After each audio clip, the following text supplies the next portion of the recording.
I just wanted to come to you today and talk about my experience with 6 months of morning pages. That is coming, that's one of the practices inside the Artist's Way. We want to give Julia Cameron her due.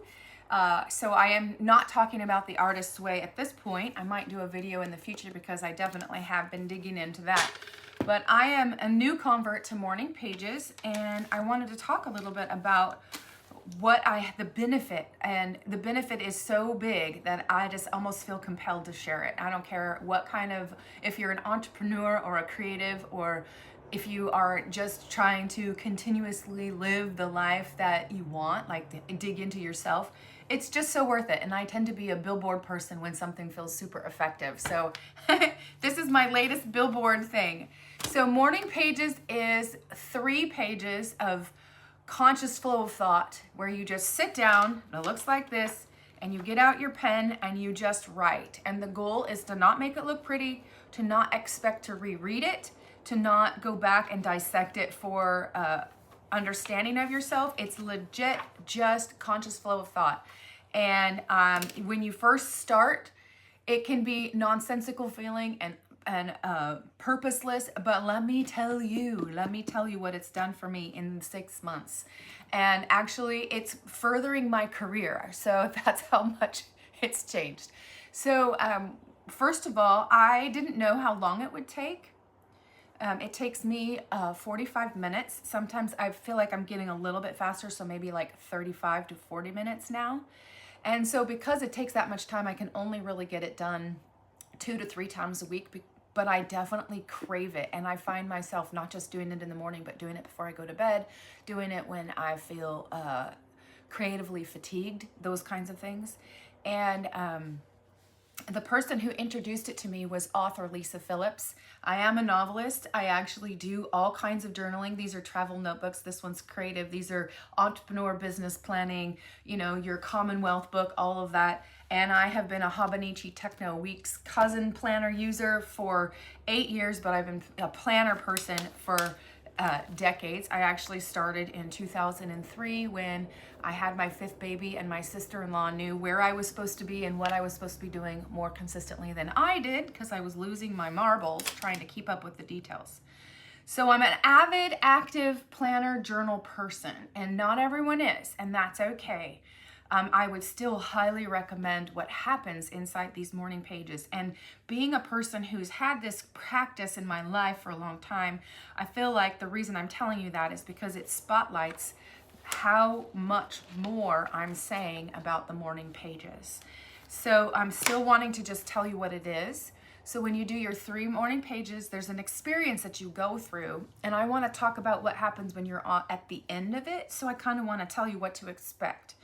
Because when you first sit down to write, it is physically uncomfortable. Like if you are a person who pays attention to the nuances of your body, like you will feel like your shoulders are tense, your jaw is tense, you are holding your pen too tight, you can't quite figure out the angle of your pages, and the chair you're sitting in doesn't feel like this is at the right height.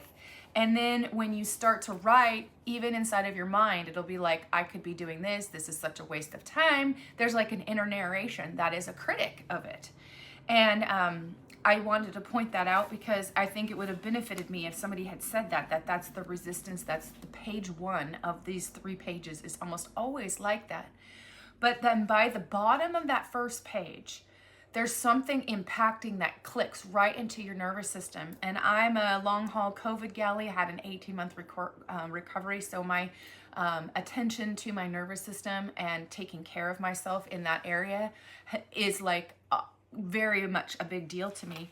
And so I value feeling my body go from that tense place to all of a sudden taking the deep breaths, shoulders relaxed, jaw relaxed, the pen feels right. I know it's just physical and visceral, but it's important to me. I think that the faster life goes, and we all know it's just booking these days, which it's got its joys, even though it sometimes has its burdens, it has its joys too.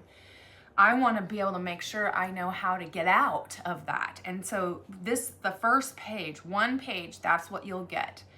But then something cool happens on the second page, because then do I have any friends, people who watch the Friends TV show on here? Because it's kind of like Monica's closet. You know, she was a little organized, OCD, everything in its place, everything on time, all that kind of stuff. But then she had this crazy closet where she didn't want to open it up. But when she opened it up, it all fell down and cascaded.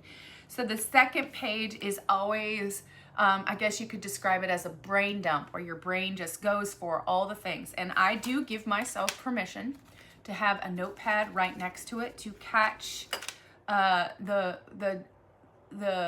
I would say like distracted thoughts, but it's not really that, because if you're like me, you got a lot going on in your mind, and maybe some people would call them squirrels, and sometimes they are, but oftentimes it's a lot of good stuff that's in there. And I have to have the notebook, not because of the distraction that it's going to pull me out, but because the distraction is because I'm afraid I'm going to forget. I don't have the best long-term memory. So it's legit just to keep me from forgetting the good idea or the responsibility or something that I need to remember to do, right?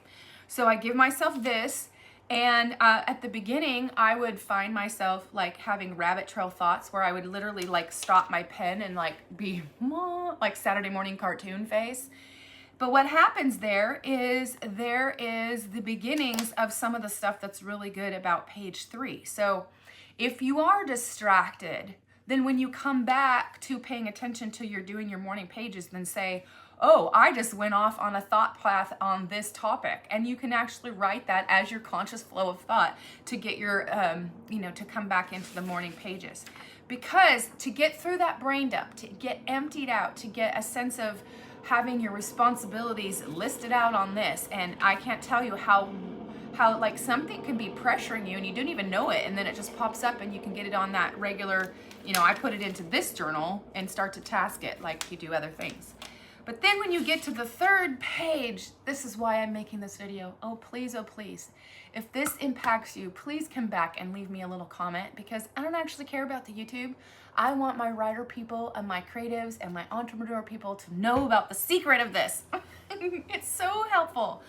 So what happens when you get to the third page and you're in that peaceful place and your mind has been empty of responsibilities and thinking things, then there's this deep creativity, this very, very deep creativity. And so I put the books here to show, like, I'm a novelist, I'm traditionally published, I have these 4 books out, I'm on contract for 3 more, I have plans to be indie, so I legit expect to publish like 5 to 7 books in the next handful of years. And that's a lot of active things.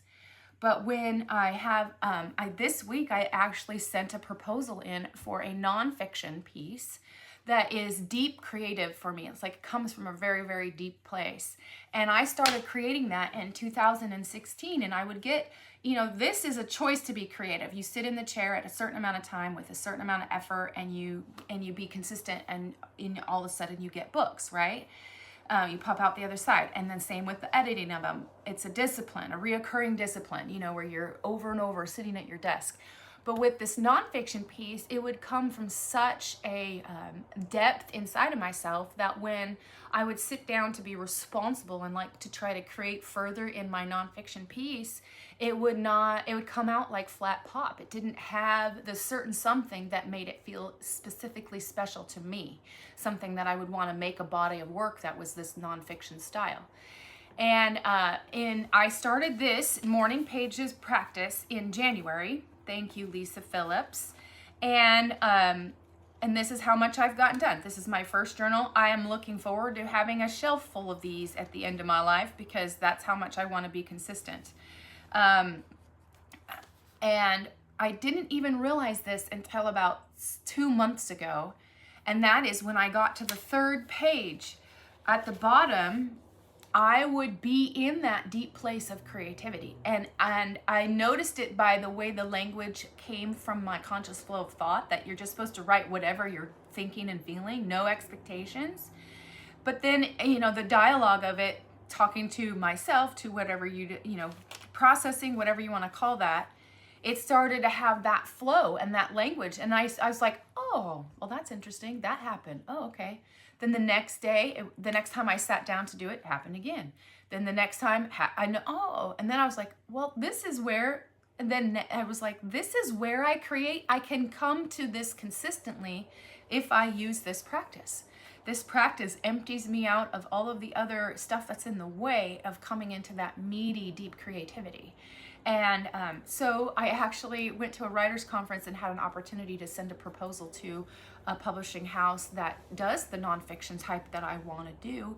And I just sent that out this week. And part of it is that I wasn't sure how to create enough of that consistently to meet a deadline. And after this 2 months ago, this experience with learning this, I was like, okay, I could actually be on a deadline because I know how to access that. I know how to come to it repeatedly, and it's not manufactured because it's coming from the well of who I am that I've tapped into through the morning pages. So it's very repeatable. And the other part that's just so dynamic, I'm a firm, there's this word that's an old word, it's a Renaissance word that I'm bringing back, and I think that I have the definition just a little bit off, and I'll just tell you what the word is. It's polymathic. So a polymathic is somebody who learns a lot about many topics. So in my life, I'm an avid gardener, have been for over 3 decades. I dabble with the paints. Obviously, I'm doing the planner stuff. The writing stuff, the craft stuff. There's so many things, a little bit of a Spanish speaker, and the stuff behind me is I'm an eBay reseller. So there's entrepreneurship, and I learned about costume jewelry and the metals that require, to know the stones and the metals. So there's an education in lots of areas. And what happens when I sit down with these morning pages is that there's loops of connection, and polymathic is when you have this skill set in many areas where it will inform one another, where the jewelry information might show up in a novel, or I'm out in my garden and I recognize that one of the plants is herbal medicine. That again can show up in a novel. And so then the looping, where your polymath is where you have a broad enough understanding of a topic that you can take the learning from one and put it into another. And I'm pretty sure that the polymaths were supposed to be super brainy, like IQs off the charts, and I would not claim that. But I'm like, so is there a layman's version of a polymath? Because that's what I want to be, just the regular Joe's version of a polymathic. And but again, when you think that way, it feels like you have to do it on purpose. Like if I'm writing in my novels, I have to think, okay, I'm in this setting, I write historicals, like Western historical Christian romance. And if I'm up in the hills and I have a survivor style character, what is she going to need to know about herbal medicine? Well, then I'm trying to tap into my resource in my garden. But what happens with the morning pages is like there's something organic, where a thought that you read in this history book and a piece of a story you read over here with someone's experience, when you witnessed online someone's grief or a touch of a homecoming reunion or something like that, and they lace together. So I call that loop connecting, like the polymathic loop connecting, where it starts to have its synchronicity that comes through. So it's definitely something I would encourage. It's definitely a practice that's worth repeating. And I will probably have to talk about it more because I just want to shout it from the hilltops. It has literally made it so that I was, in my career path, I was actually able to send out a proposal that I knew I could honor and fulfill without pressure and stress. And thank you to Lisa Phillips, who introduced it to me. And she talked for herself. She was a six-figure thriller, Christian thriller romance writer, and she would write 4 or 5 books a year, and so her creative flow had to be protected because she was the primary breadwinner of her home. So how do you keep from getting burned out? And that's what this is all about. This is if you are burned out, it's a resource to get unburned out. But also, I think if you pick this up on a yearly basis, then it would be insulation against getting super burned out. But my friend, she just talked about the comfort and the counsel that comes from these morning pages, and that for her it was absolutely worth it, and for her too, it didn't just inform her real life, it informed her creative outlet and her stories and different things like that. So so I highly, highly, highly recommend it. I hope I did this little, my version of 6 months. It's actually been a little over 6 months doing morning pages as consistently as I can fit into my life. And I just really want to underscore the connection and the routine pathway to deep creativity. And that's what I wanted to say to you. Until next time.